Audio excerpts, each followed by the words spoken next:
Marcus Chen stared at the acceptance letter in his trembling hands, the holographic seal of the Galactic Defense Academy shimmering like a distant star. Around him, the cramped quarters of transport, Ship Meridian buzzed with nervous energy as 200 other cadets from various worlds prepared for their arrival at the most prestigious military institution in known space. "First human ever accepted," whispered Zara, a blue-skinned Altarian sitting across from him. Her 4 eyes blinked in sequence, a sign of curiosity among her people. "My father says your species only discovered faster than light travel 50 years ago. How did you even qualify?" Marcus folded the letter carefully, tucking it into his jacket pocket. The question wasn't new. He'd heard variations of it during the entire 3-week journey from Earth. How could a species so young, so technologically primitive compared to the ancient civilizations of the galaxy, produce a candidate worthy of the Academy? The truth was, Marcus didn't know either. He'd grown up in the ruins of New Angeles, one of the megacities rebuilt after the resource wars that had nearly destroyed Earth in the 22nd century. His parents worked double shifts in the orbital factories, manufacturing components for the alien technologies that Earth was slowly learning to understand and adapt. Marcus had spent his childhood scavenging in the old city ruins, finding broken pieces of pre-war technology and somehow inexplicably making them work again. When the Galactic Council's recruitment ship had arrived in Earth's system, Marcus had been one of thousands who took the entrance exams.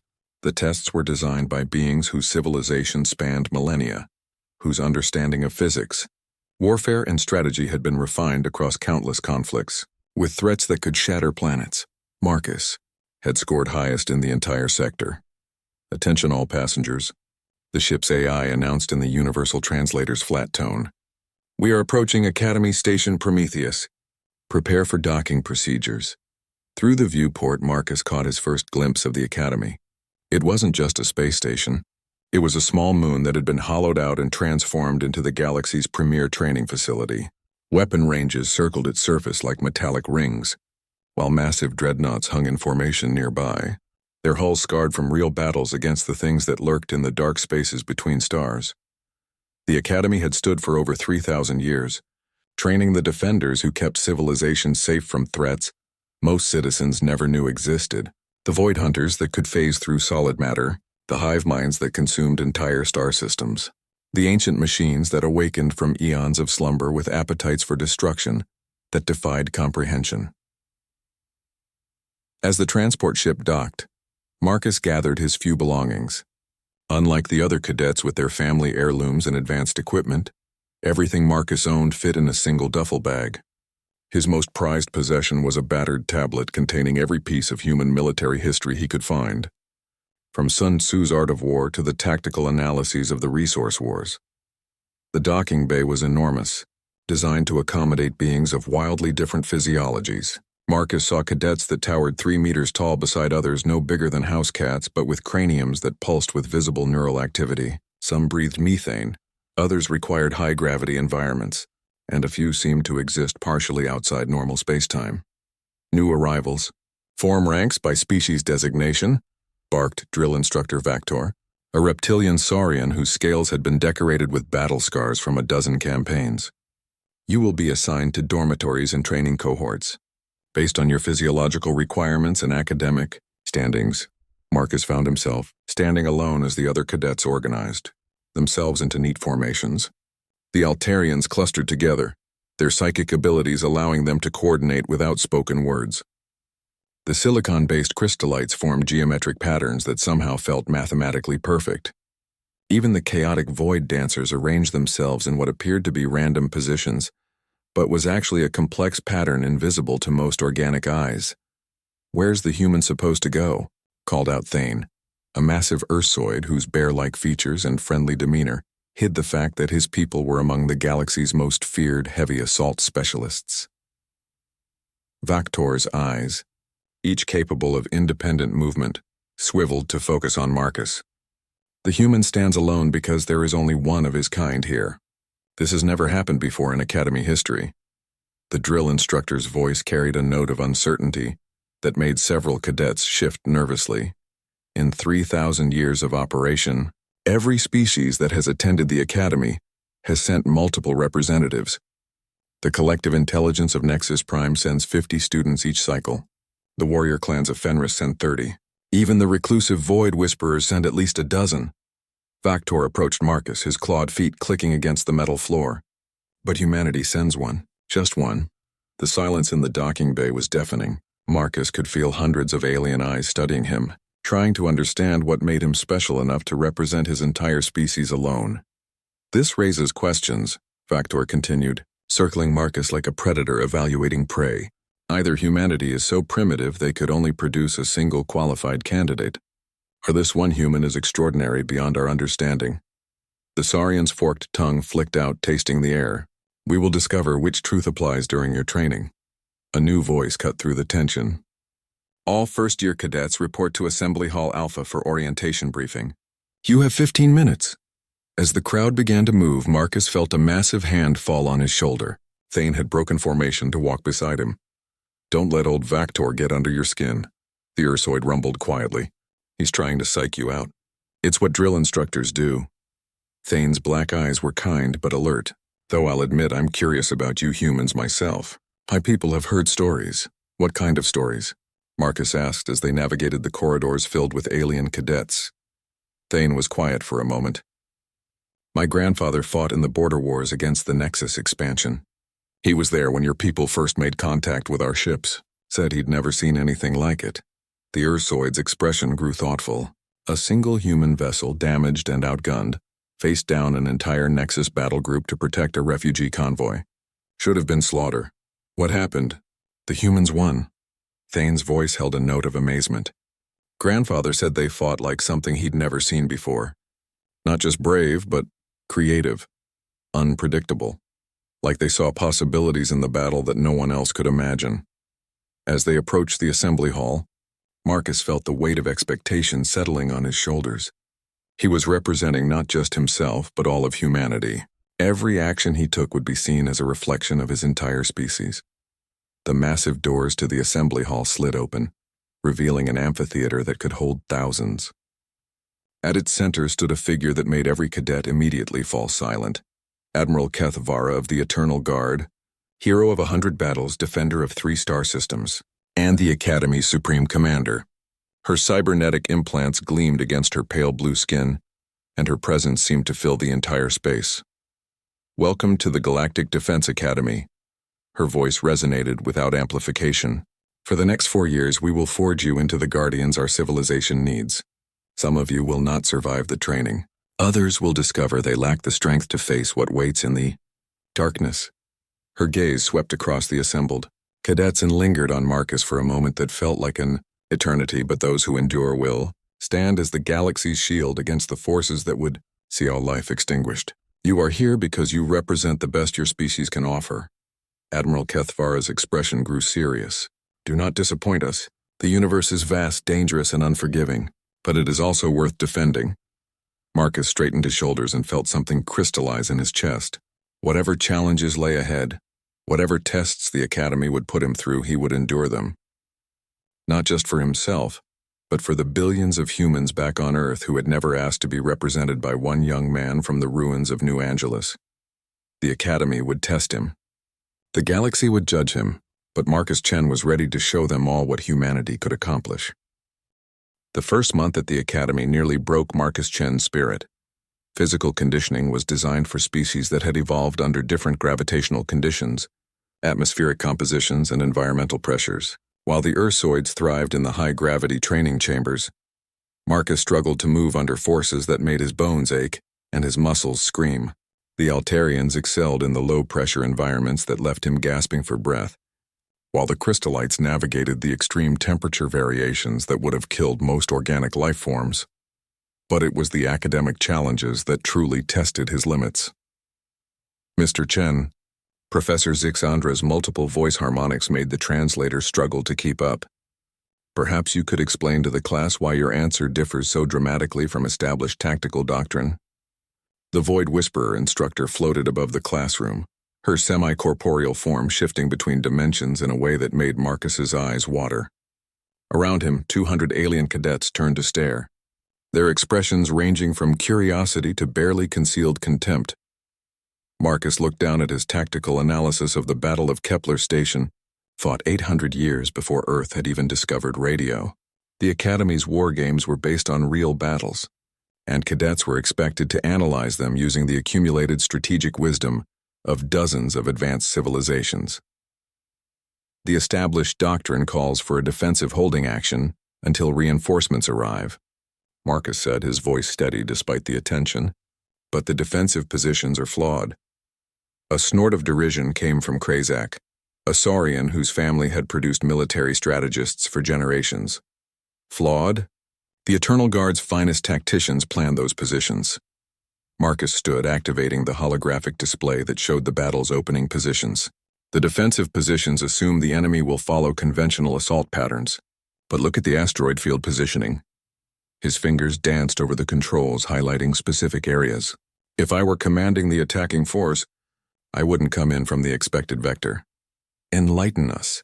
Professor Zixandra's tone carried a note of skeptical interest. Marcus manipulated the display, showing a different approach vector that curved through what appeared to be empty space. The asteroids aren't just obstacles. They're cover. A smaller force could use micro-jumps to position themselves here, and here. Red markers appeared throughout the field. Then coordinate a simultaneous strike from multiple directions while the main force engages the front. The classroom fell silent. Marcus's proposed attack wasn't just unconventional. It was something that violated several accepted principles of space warfare. It required precise timing, exceptional coordination, and a willingness to split forces in ways that most military academies taught was suicidal. That strategy would require sacrificing the element of surprise for the main assault, Krazak objected. And the coordination demands would be impossible for most species. Not impossible, Marcus replied. Just difficult. And the surprise isn't lost if the real attack comes from the micro-jump positions. The main force becomes a distraction. Professor Zixandra's form solidified slightly, a sign of deep concentration among void whisperers. Mr. Chen's analysis has merit, but it assumes capabilities that most species cannot reliably execute. She paused, consulting data streams that flowed directly into her consciousness. Interestingly, his proposed strategy bears similarities to tactics recorded during the first human Nexus encounters. Marcus felt a chill. He hadn't known his strategy resembled actual human combat doctrines. He'd simply looked at the problem and seen possibilities that others had missed. After class, Marcus found himself walking alone through the Academy's vast corridors. The artificial day cycle was shifting toward evening, and the lighting dimmed to accommodate species that required different circadian rhythms. He was lost in thought when a voice called out behind him. Human. Marcus turned to find Veltar, a Nexus Collective cadet whose biomechanical augmentations marked him as one of their elite strategist caste. The insectoid alien's compound eyes glittered with what Marcus had learned to recognize as intellectual curiosity. I have been analyzing your tactical proposals, Veltar said without preamble. The Nexus didn't bother with social pleasantries. They demonstrate a pattern of thinking that our probability matrices struggle to predict. Is that good or bad? Marcus asked. Unknown. Disturbing, fascinating. Veltar's mandibles clicked rapidly, a sign of agitation. The Nexus has modeled human tactical capabilities since first contact. Your species demonstrates anomalous strategic behaviors that defy mathematical optimization. They walked together toward the dormitory sections, passing groups of cadets engaged in study sessions or social bonding appropriate to their species. Marcus noticed that most aliens automatically formed groups with others of their kind, sharing common cultural references and biological imperatives. Your people fought the Nexus expansion fleet with inferior technology and fewer ships, Veltar continued. Mathematical models predicted 97.3% probability of human defeat within 6 standard time units. Instead, humans achieved tactical victories that our computers still classify as statistical impossibilities. Marcus thought about the stories his grandfather had told about the resource. Wars. Humanity had nearly destroyed itself fighting over dwindling resources, but those conflicts had taught them to fight with desperate creativity. Earth's generals had learned to win battles they couldn't afford to lose, using strategies born from necessity rather than textbook doctrine. Maybe that's because we don't think like computers, Marcus said. We don't calculate probabilities. We just find ways to survive. Veltar's compound eyes focused on him with uncomfortable intensity. The collective believes this represents a fundamental difference in neural architecture. Human brains demonstrate quantum-level unpredictability in decision-making processes. This creates tactical advantages, but also... The alien paused, searching for the right words. Dangerous instabilities. They reached the dormitory intersection where their paths diverged. The human quarters were in a section originally designed for species that required similar atmospheric conditions, though Marcus was the only occupant. I have a question, Veltar said as they prepared to part ways. During the simulation exercises, you consistently choose strategies that risk total failure to achieve decisive victory. Why do you not select safer approaches with more predictable outcomes? Marcus considered the question. In every simulation, he'd found himself drawn to high-risk, high-reward strategies that made his instructors nervous, and his fellow cadets shake their heads in disbelief. But they worked more often than they failed. Safe strategies don't win wars, Marcus replied. They just postpone defeat. If you're not willing to risk everything, you'll eventually lose everything anyway. Veltar's mandibles clicked thoughtfully. This philosophy explains much about human tactical behavior. Also why the Academy's probability assessments for your species remain uncertain. Later that night, Marcus lay in his narrow bunk reading reports from Earth. The planet was thriving in its new role as part of the galactic community, but the cultural adjustment was massive. Humans were learning that they were not just young compared to other species, but fundamentally different in ways that even the galaxy's greatest minds struggled to understand. His tablet chimed with an incoming message from Admiral Kethvara's office. Marcus opened it with some trepidation, expecting another disciplinary notice about his unconventional approaches to Academy protocols. Instead, he found a simple message. Report to Tactical Command at 800 tomorrow for Advanced Strategic Assessment. Advanced Strategic Assessment wasn't part of the normal first-year curriculum. It was typically reserved for third- and fourth-year cadets who had already proven themselves in basic tactical exercises. Marcus had heard upper-year students speak about it in hushed tones, describing scenarios so complex that they drove some cadets to nervous breakdowns. As he prepared for sleep, Marcus wondered if this was a reward for his innovative thinking, or a test designed to finally prove that humanity didn't belong at the Academy. Either way, he would face it the same way he'd approached every challenge since arriving, with determination to show the galaxy that Earth's lone defender wouldn't break under pressure. The next morning, Marcus arrived at Tactical Command to find Admiral Kethvara waiting for him, along with 3 other figures he recognized from Academy legend. General Thokmar of the Ursoid Heavy Guard, whose tactical innovations had saved the outer colonies during the Void Hunter incursions. Professor Nimue of the Altarian Strategic Institute, whose psychic coordination abilities had revolutionized multi-fleet operations. And most intimidating of all, War Sage Keth of the Ancient Builders, whose people had fought and won conflicts before most species had developed spaceflight. Cadet Chen, Admiral Kethvara's greeting was formal but not unfriendly.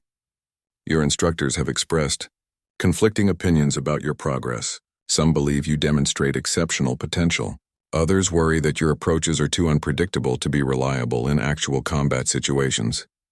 Marcus stood at attention, unsure how to respond. We have decided, she continued, and to accelerate your evaluation. You will participate in advanced tactical scenarios design. The Void Hunter simulation began with every indicator screaming disaster. Marcus stared at the tactical display as his virtual fleet scattered like leaves in a hurricane. The enemy ships moved through space in ways that violated basic physics, phasing in and out of normal reality, while their weapons tore through his defensive lines. Traditional formations meant nothing when the enemy could simply materialize behind your strongest positions. In the observation deck above the simulation chamber, Admiral Kethvara watched with grim fascination. Time until fleet destruction. 4 minutes, 30 seconds, she announced to the assembled senior staff. War Sage Keith's ancient features showed no emotion. Standard projection for Void Hunter engagement. The human is performing within expected parameters for total annihilation. But Marcus wasn't following standard parameters. As his conventional formations crumbled, he began implementing something that made the Academy's tactical computers flag error warnings. Instead of trying to maintain organized battle lines, he ordered his ships to break formation completely. What is he doing? Professor Nimwe's psychic tendrils writhed with confusion. He's ordering his vessels to scatter randomly. That's not a retreat, it's chaos. Marcus's hands flew over the control interface, sending individual ships careening across the battlefield in patterns that seemed to have no coordination. Destroyers dove toward asteroid fields while cruisers performed impossible spiral maneuvers. His flagship headed directly toward the largest concentration of void hunters, apparently on a suicide run. Individual ship commands. General Thokmar noted with professional interest. He's micromanaging every vessel separately. That level of tactical coordination should be impossible for a single mind. But it wasn't impossible for Marcus. Growing up in the ruins had taught him to track dozens of variables simultaneously. Power grid fluctuations, structural weaknesses, environmental hazards, resource distributions. His brain had learned to hold complex chaotic systems in perfect mental balance while finding patterns that others missed. The Void Hunters, programmed to exploit conventional tactical responses, began to show confusion. Their phase attacks were designed to appear behind grouped formations, but Marcus's ships weren't where they were supposed to be. Every time the enemy materialized for an assault, they found empty space or a single ship that immediately veered away in an unpredictable direction. Interesting, War Sage Keth murmured.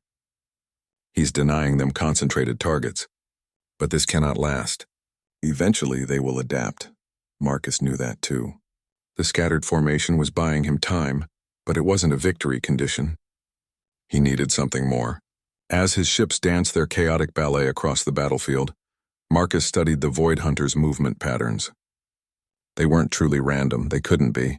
Even beings that existed partially outside normal space had to follow some form of logic. There, a subtle rhythm in their phase transitions.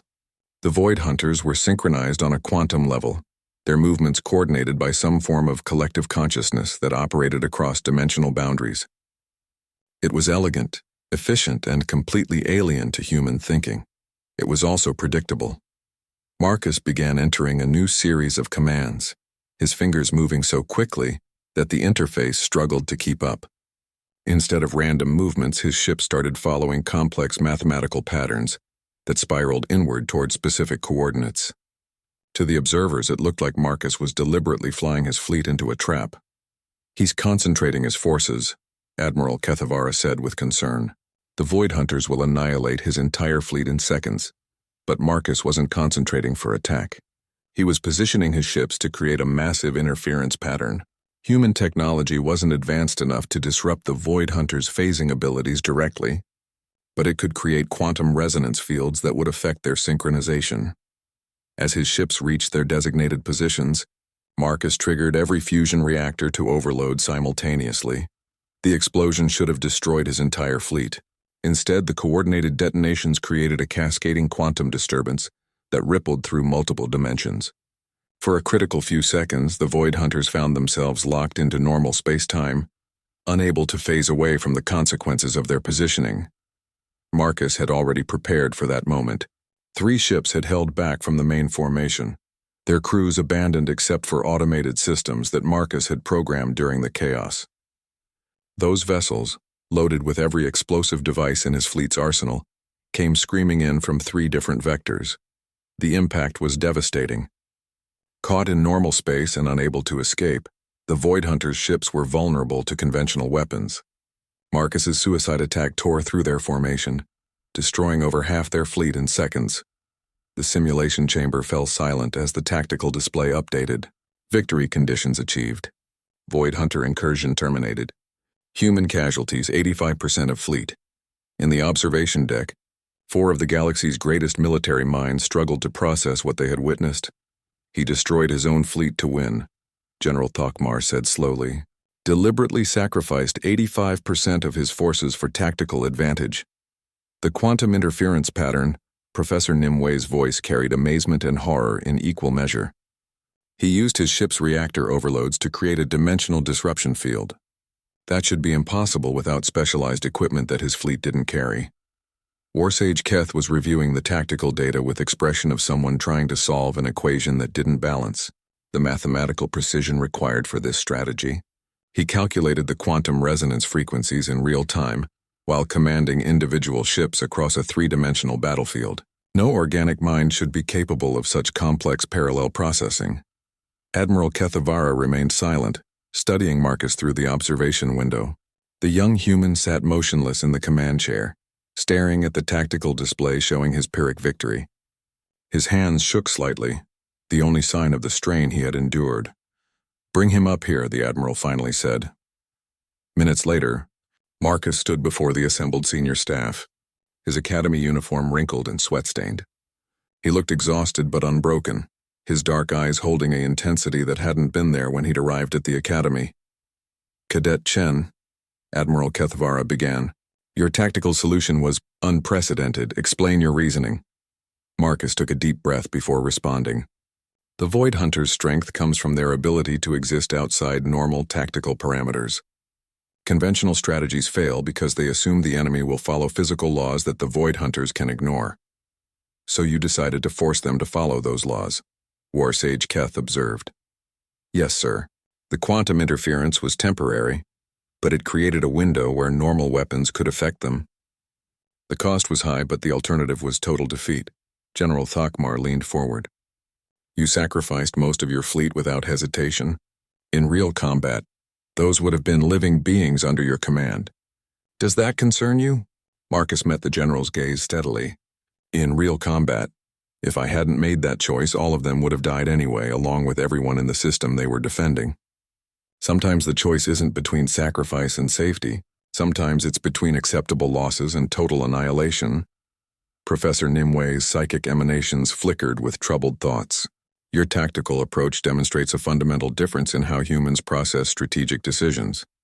Most species seek to minimize casualties while achieving objectives. You appear to optimize for mission success regardless of cost." "Not regardless of cost," Marcus corrected. "Because of cost. Every person who dies under my command matters. That's exactly why I can't afford to lose wars by playing it safe." The room fell silent as the implications of his words sank in. This wasn't coldness or callousness, it was something far more dangerous. Marcus possessed the ability to make impossible choices with perfect clarity, to sacrifice what others would protect if it meant achieving victory. War Sage Keth spoke first. "In 3,000 years of Academy operation, we have never encountered a cadet who could solve the Void Hunter scenario on their first attempt. Senior cadets with years of training achieve a 15% success rate. You succeeded because you approached the problem in ways that our strategic models cannot predict or replicate. This raises significant questions about human military potential," Admiral Kethavara added. "If one untrained human can achieve these results, what might a trained human force accomplish?" Marcus remained silent, understanding that he was no longer just a cadet being evaluated. He was a representative of his species being assessed for capabilities that might reshape galactic defense. "Strategies, we are recommending you for advanced placement in tactical command. Courses," the Admiral continued. "You will also participate in special strategic seminars normally reserved for fourth-year honor students. Additionally, we are requesting that Earth consider sending additional cadets to the Academy. With respect, Admiral," Marcus said carefully. "Earth's leadership was very specific about sending only one representative initially. They wanted to see how I performed before committing to a larger presence." General Thakmar chuckled, a sound like rocks grinding together. "After today's demonstration, I suspect the EO." 3 months after the Void Hunter simulation, Marcus Chen found himself standing before the Academy's most exclusive gathering, the Strategic Innovation Council. The circular chamber housed representatives from every major galactic power, their varied physiologies creating a bizarre tableau of the galaxy's military elite. Admiral Kethavara's introduction was brief but loaded with implications. "Honored delegates, Cadet Chen has demonstrated tactical capabilities that warrant your immediate attention. His approaches to combat scenarios have achieved success rates that our strategic models classify as statistical impossibilities." Marcus felt the weight of dozens of alien gazes studying him. Among the assembled beings were legendary figures whose names were whispered with reverence across the galaxy. Fleet Marshal Takara of the Draconis Empire, whose campaigns had secured 3 star clusters. Hivemind Nexus Prime itself had sent a collective consciousness avatar. Even the enigmatic quantum shepherds had materialized a representative for this gathering. "Show them the Kepler defense simulation," Admiral Kethvara commanded. The chamber's holographic projectors activated, displaying a tactical scenario that made several delegates shift uncomfortably. The Kepler system was humanity's first major engagement with the galaxy's darkest threat, an ancient machine awakening. Marcus watched the simulation begin, remembering the sick feeling in his stomach when he'd first seen the tactical parameters. An ancient machine wasn't just a weapon or a ship. It was a planet-sized construct that had slumbered for millions of years before beginning its programmed mission to eliminate all organic life in the sector. The defense fleet assembled for the simulation was massive by Academy standards. 200 ships representing the combined naval might of a dozen species. Against the ancient machine's awakening, it looked pathetically small. "Standard doctrine calls for evacuation and containment," Fleet Marshal Takara noted, her raptor-like features displaying professional interest. "The Academy's tactical database shows no successful engagements against active ancient machines." "That's because no one has ever tried to fight one properly," Marcus replied, causing several delegates to stir with surprise. Junior cadets weren't expected to contradict galactic military doctrine in front of the Strategic Council. Marcus activated the tactical controls, beginning the simulation. His fleet moved into positions that defied conventional wisdom, spreading across the system in what appeared to be a chaotic scatter pattern.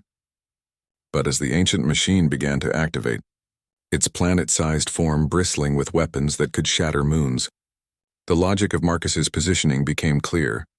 The ancient machine was powerful beyond comprehension, but it was also old. Its programming was based on tactical assessments from an era when organic civilizations fought with technologies that were primitive compared to modern standards. It expected fleets to engage directly, to try matching firepower against firepower. Marcus wasn't trying to destroy the ancient machine. That was impossible. Instead, he was studying it. "Curious," the Nexus Prime avatar commented, its biomechanical voice carrying harmonic overtones. "The human is using his fleet as sensor platforms rather than weapons. Inefficient use of available firepower." But Marcus's sensor sweeps were revealing something crucial. The ancient machine's awakening process followed a specific sequence, powering up different systems in a predetermined order. It was methodical, logical, and completely predictable once you understood the pattern. There, Marcus pointed to a section of the ancient machine's surface where weapon emplacements were still dormant. "The power grid has a vulnerability window, 7 minutes and 43 seconds after initial activation. This sector goes offline for system integration. 7 minutes and 43 seconds is not enough time to mount an effective assault," the Quantum Shepherd's representative observed, its voice seeming to come from multiple directions simultaneously. Marcus smiled grimly. "It is, if you're already in position." What followed made the Strategic Council witness something that would be debated in military academies for centuries. Marcus had positioned specific ships not for optimal firepower, but for precise timing. As the ancient machine's power grid shifted during system integration, his assault force was already inside the vulnerability window. But even then, conventional weapons weren't enough to damage the ancient machine's core systems. Marcus needed something more dramatic. He ordered his flagship to ram directly into the vulnerability point. "Suicide attack?" Fleet Marshal Takara's voice carried disbelief. "One ship against a planetary construct?" "Not suicide," Marcus corrected. "Delivery system." The flagship's impact wasn't meant to destroy anything. It was meant to deliver the ship's entire supply of antimatter directly into the ancient machine's power distribution network. The explosion that followed cascaded through the construct systems, creating feedback loops that turned the machine's own vast power against itself. The ancient machine died not from external assault, but from internal system failure, triggered by a perfectly timed surgical strike. The simulation ended with Marcus's fleet reduced to less than 50 ships, but the ancient machine was offline and the system was saved. In the strategic analysis that followed, Academy computers estimated that the traditional approach would have resulted in total fleet annihilation with zero probability of stopping the ancient machine. The Strategic Council chamber was silent for long moments after the display ended. "Remarkable." War Sage Keth finally spoke. "You defeated a threat that has been considered unsolvable for over 1,000 years. I didn't defeat anything, Marcus replied. I just watched how it worked and found the weakness.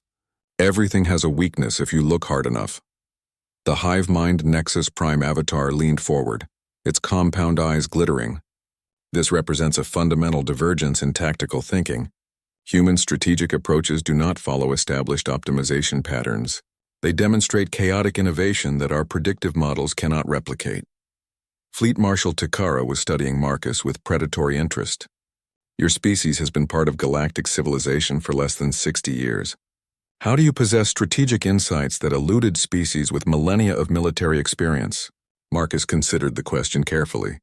How could he explain that humanity's tactical innovations came from desperation rather than wisdom? That Earth's children had learned to fight impossible odds because they'd grown up on a world where impossible was just another word for difficult? Maybe it's because we're new to this, he said finally. You've all been fighting the same threats for thousands of years, developing doctrines based on accumulated experience. But sometimes experience can blind you to possibilities that seem obvious to fresh eyes. Dangerous logic, the Quantum Shepherd's representative observed. Inexperience leads to casualties. Experience preserves lives, sometimes, Marcus agreed. But sometimes experience teaches you that certain things are impossible, so you stop looking for ways to make them possible. Humanity hasn't learned those limitations yet. Admiral Kethavara activated another display, showing combat records from recent border skirmishes. The Strategic Council has been reviewing reports from the frontier zones. Pirate activity has increased significantly, with raiders using new tactics that our standard patrol responses cannot counter effectively. The new tactical patterns were indeed unusual. Pirate fleets were abandoning traditional hit-and-run strategies in favor of complex multi-vector attacks that seemed to anticipate defensive responses. Several patrol fleets had been completely destroyed by enemies they should have easily defeated. Intelligence suggests these raiders have acquired tactical planning assistance from unknown sources, Fleet Marshal Takara explained. Their strategies demonstrate sophistication that exceeds typical pirate capabilities. Marcus studied the engagement records, noting patterns that made his tactical instincts prickle with unease. The pirate strategies were innovative, but they also showed signs of the same unpredictable approach he'd been developing at the Academy. Admiral, he said slowly, have there been any other humans involved in tactical training programs? Any private military contractors or advisory positions? Earth was very specific about limiting human participation to your Academy placement, Admiral Kethavara replied. Why do you ask? Marcus pointed to specific elements in the battle recordings. These tactical approaches, they're not standard for any known galactic species, but they follow patterns that feel familiar. If I didn't know better, I'd say someone trained in human strategic thinking was advising these pirates. The implications of his observation sent a chill through the chamber. If human tactical innovations could be turned against galactic civilization rather than in its defense, the consequences could be catastrophic. Nexus Prime's avatar spoke with mechanical precision. If human strategic capabilities can be replicated by hostile forces, this represents a significant threat to galactic security. We must determine the source of this tactical contamination. With respect, Marcus said carefully, you're assuming that human tactics can be easily replicated. What if the problem isn't that someone is copying human strategies, but that someone is using human strategic thinking directly? War Sage Keith's ancient features showed alarm. You suggest that actual humans are involved with these pirate activity? The battlecruiser Eternal Vigilance dropped out of hyperspace at the edge of the Tartarus sector, with Marcus Chen standing on its command bridge beside Captain Velandra, a veteran Altarian officer whose 4 eyes tracked multiple tactical displays simultaneously. The frontier zone stretched before them like a vast graveyard of failed colonies and abandoned mining stations. 3 patrol fleets lost in this sector over the past month, Captain Velandra reported, her psychic emanations carrying undertones of professional concern. Each engagement followed similar patterns, pirates using coordinated multi-vector attacks that anticipated our defensive protocols. Marcus studied the tactical data from the previous encounters, his unease growing with each battle report. The pirate strategies weren't just sophisticated, they were eerily familiar.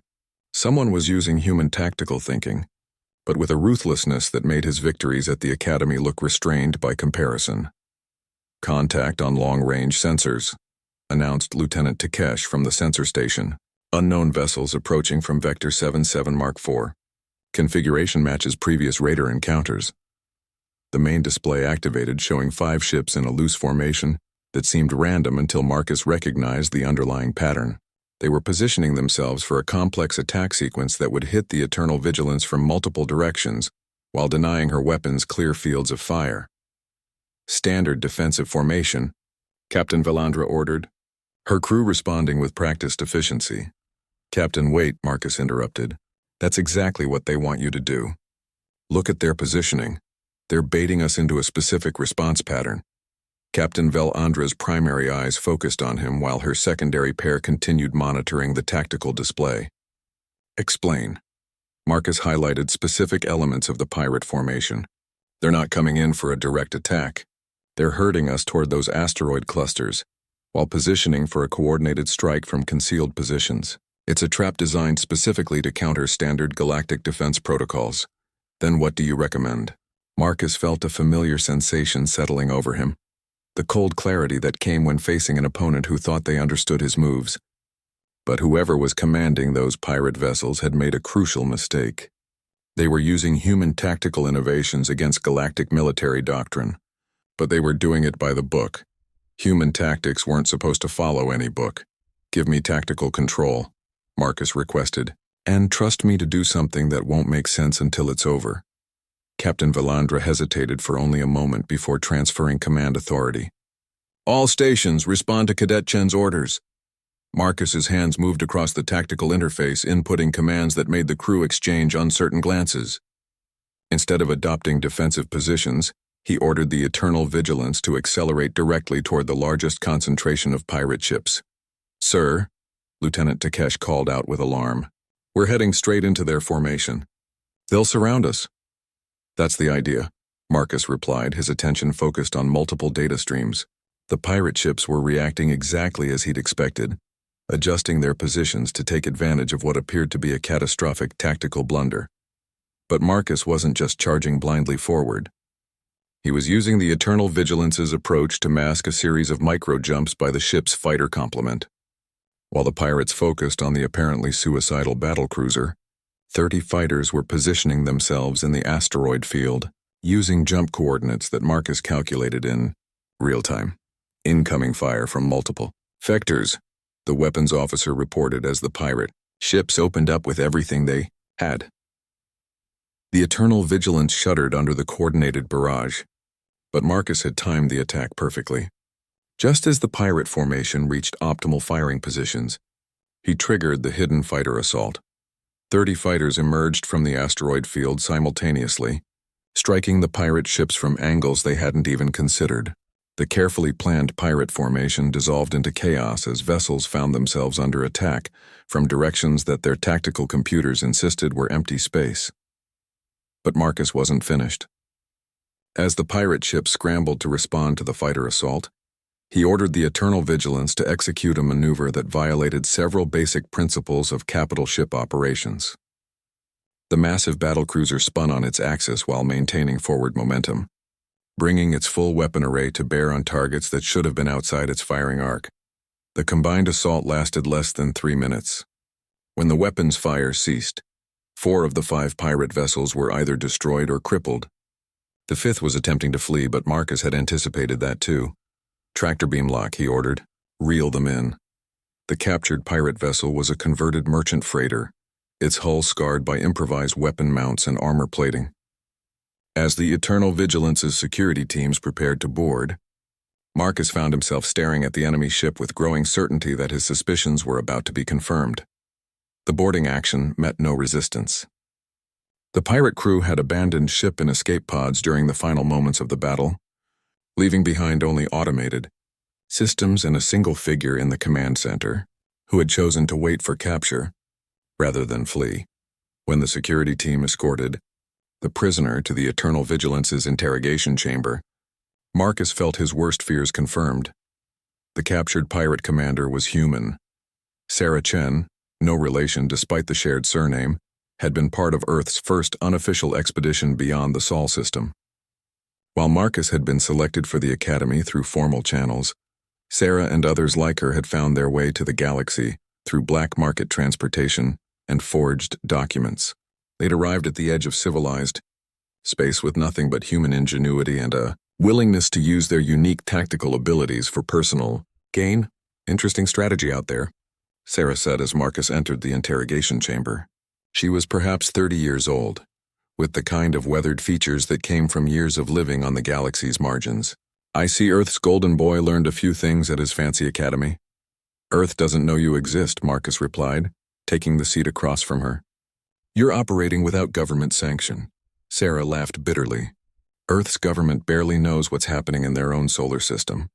They sent you to play soldier, while the rest of us had to make our own way in a galaxy that sees humans as curiosities at best. So you decided to become pirates? We decided to survive.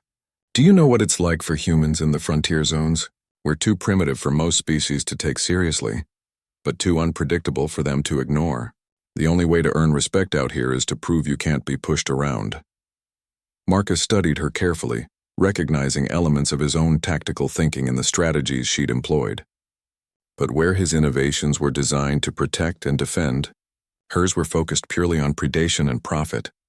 The raids you've been conducting have killed thousands of innocent beings, he pointed out. Innocent? Sarah's expression hardened. Those innocent beings were profiting from exploitation of human labor in the mining colonies.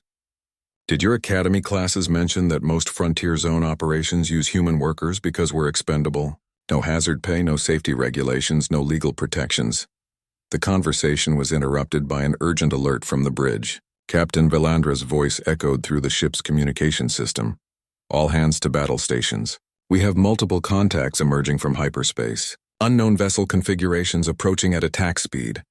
Marcus and the security detail rushed to the bridge, leaving Sarah under guard. The tactical display showed a sight that made Marcus's blood run cold. 6 ships of completely alien design were approaching the Eternal Vigilance, their configuration unlike anything in the galactic databases. Captain, the sensor officer reported with barely controlled panic. Those ships, they're not showing up properly on our scans. It's like they're partially phased out of normal space. Marcus felt pieces of a larger puzzle clicking into place. Void hunters. But that's impossible. They don't operate in coordinated fleets like this. Perhaps they've evolved, Captain Valandra suggested. But her psychic emanations betrayed her uncertainty. The approaching ships began to separate, moving into attack formations that were disturbingly familiar. Marcus had seen similar patterns in his own tactical simulations, but these were being executed with a precision that suggested intimate knowledge of both human tactical innovations and void hunter capabilities. Those aren't pure void hunters. Marcus realized with growing horror. Someone's been studying both human tactics and void hunter technology. They've created hybrid strategies that combine the unpredictability of human thinking with the phase capabilities of void hunter ships. The implications were staggering. If someone had managed to merge human tactical innovation with void hunter technology, they'd created a threat that the galaxy's defense systems were completely unprepared to handle. Captain, Marcus said urgently, we need to get Sarah Chen back up here. If there are other humans working with void hunter technology, she might be our only source of intelligence about their capabilities.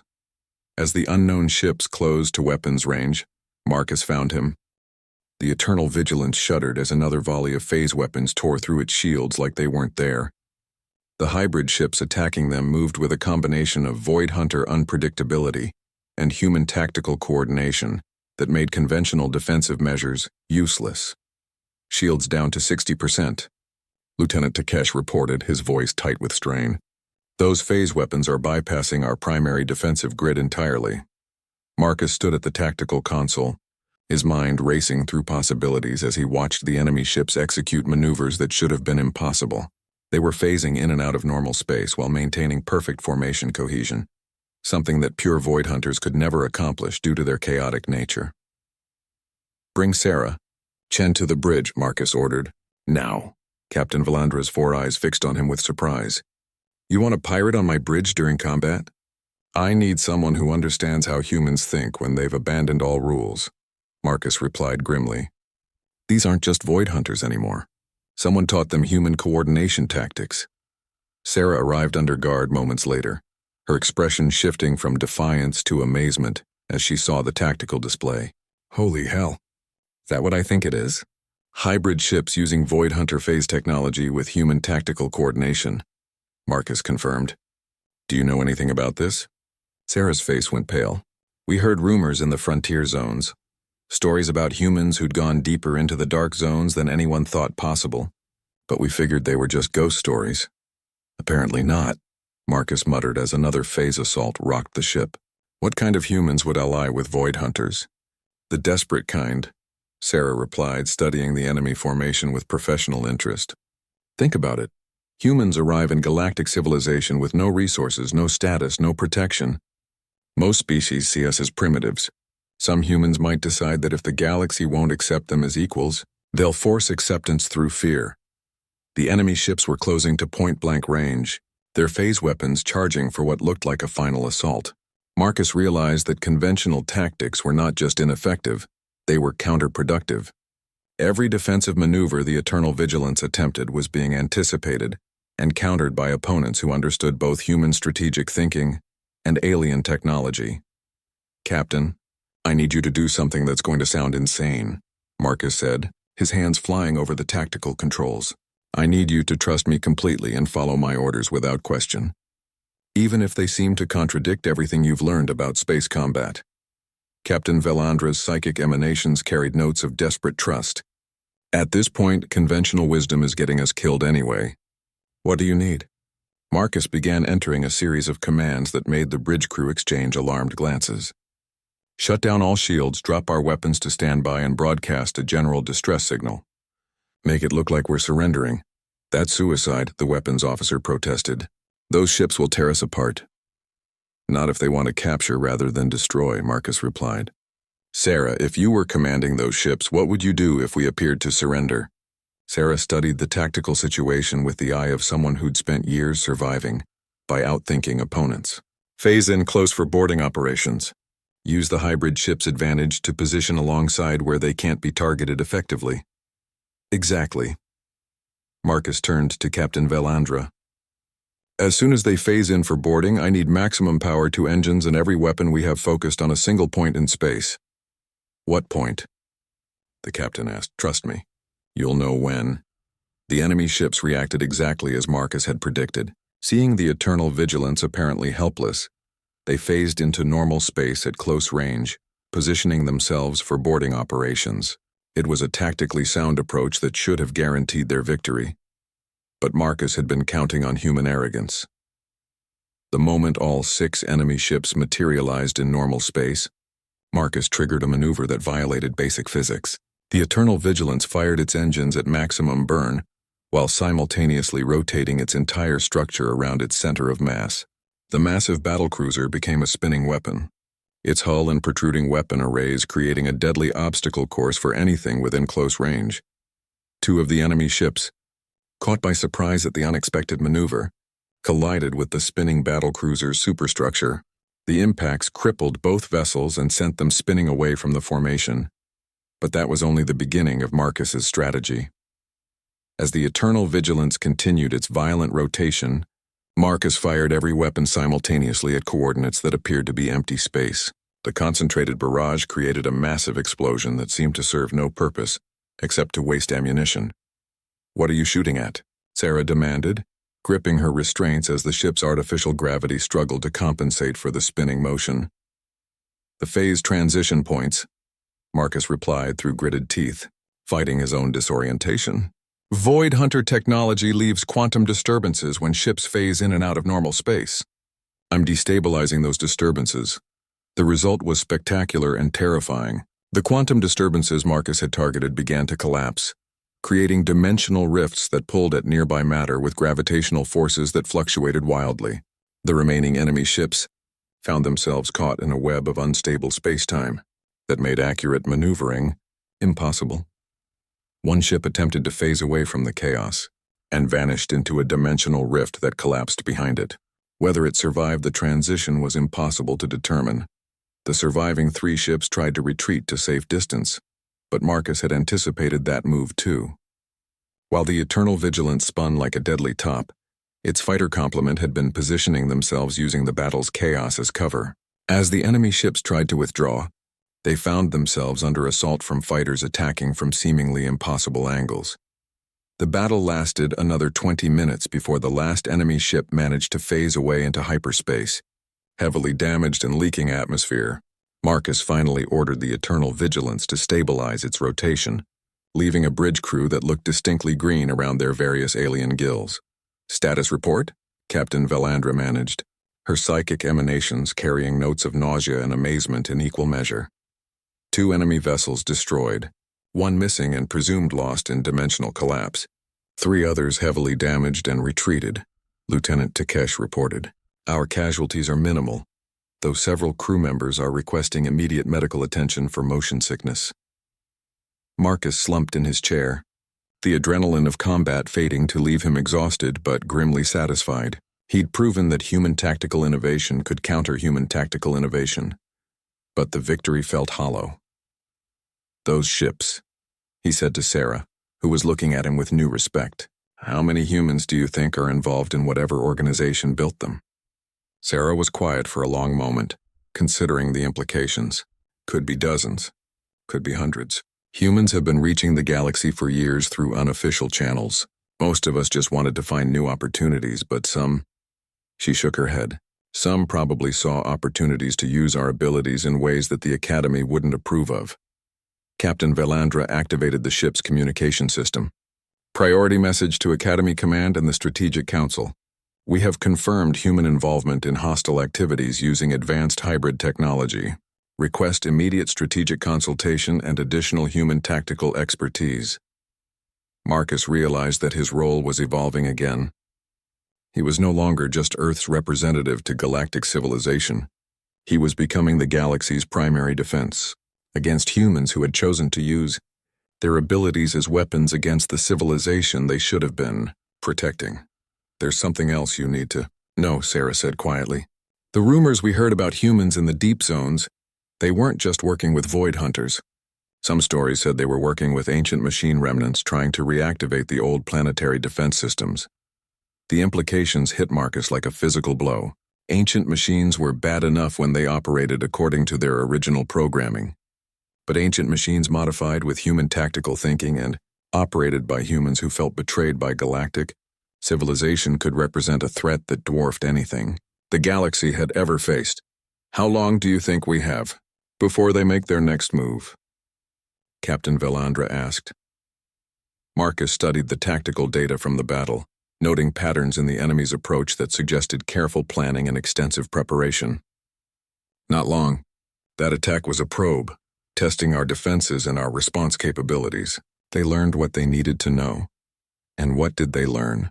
Marcus met the captain's four-eyed gaze with grim certainty. They learned that Earth's Academy-trained representative can counter their tactics, which means their next attack won't be designed to test our defenses. What will it be designed for? To kill me specifically. They can't afford to let Earth's official representative interfere with whatever they're planning. As the Eternal Vigilance set course for Academy headquarters to deliver its crucial intelligence, Marcus found himself preparing for a conflict that would determine. The Emergency Council session convened in the Academy's most secure chamber, deep within the station's core, where even the most advanced sensors couldn't penetrate. Marcus stood before an assembly that represented the entire galactic defense network. Every major species, every significant military power, and every strategic mind that the galaxy could muster. The holographic displays surrounding the chamber showed a crisis that was escalating beyond anyone's worst projections. In the 3 weeks since the Eternal Vigilance encounter, 17 more attacks had been reported across the frontier zones.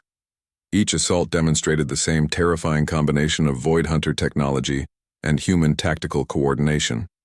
But the enemy was learning and adapting with each engagement. "The situation has deteriorated past the point of containment," Admiral Kethavara announced to the assembled delegates. "We are no longer dealing with isolated pirate activities. Intelligence confirms the existence of an organized faction calling itself the Human Liberation Front, operating from bases in the Dead Zone sectors. Warsage Keth activated additional displays showing intercepted communications and reconnaissance data. Their leadership appears to be comprised of humans who infiltrated galactic civilization through illegal channels and subsequently made contact with hostile entities. They have acquired not just Void Hunter phase technology, but also ancient machine computational matrices. Marcus felt his blood chill as the implications became clear. Ancient machine computational power combined with human tactical innovation and Void Hunter stealth capabilities represented a threat that could potentially challenge the entire galactic defense network. How many humans are we talking about? Fleet Marshal Takara demanded, her raptor-like features displaying the predatory focus that had made her legend. Our estimates suggest between 200 and 500 individuals, Admiral Kethavara replied, but their impact extends far beyond their numbers. They have recruited sympathizers from multiple species who feel disenfranchised by current galactic political structures. Sympathizers. The Nexus Prime Avatar's mechanical voice carried harmonic overtones of alarm. The Human Liberation Front is spreading their tactical innovations to non-human entities. Marcus stepped forward. Permission to address the Council. Admiral Kethavara nodded. Speak freely, Cadet Chen. With respect to the Council, I believe we're approaching this crisis from the wrong angle, Marcus began, feeling the weight of hundreds of alien gazes. We're treating this as a military problem that can be solved through superior firepower and tactical coordination. But that's not what we're facing. He activated the tactical displays, highlighting specific patterns in the enemy attacks. Look at the targeting priorities. They're not just attacking military installations or valuable resources. They're specifically hitting colony ships, refugee convoys, and humanitarian missions. This isn't military strategy, it's psychological. Warfare designed to prove that galactic civilization cannot protect its most vulnerable members. General, Thokmar's massive frame shifted forward with interest. Explain your reasoning, human. The Human Liberation Front isn't trying to conquer territory or destroy military assets, Marcus continued. They're trying to delegitimize the entire concept of galactic unity.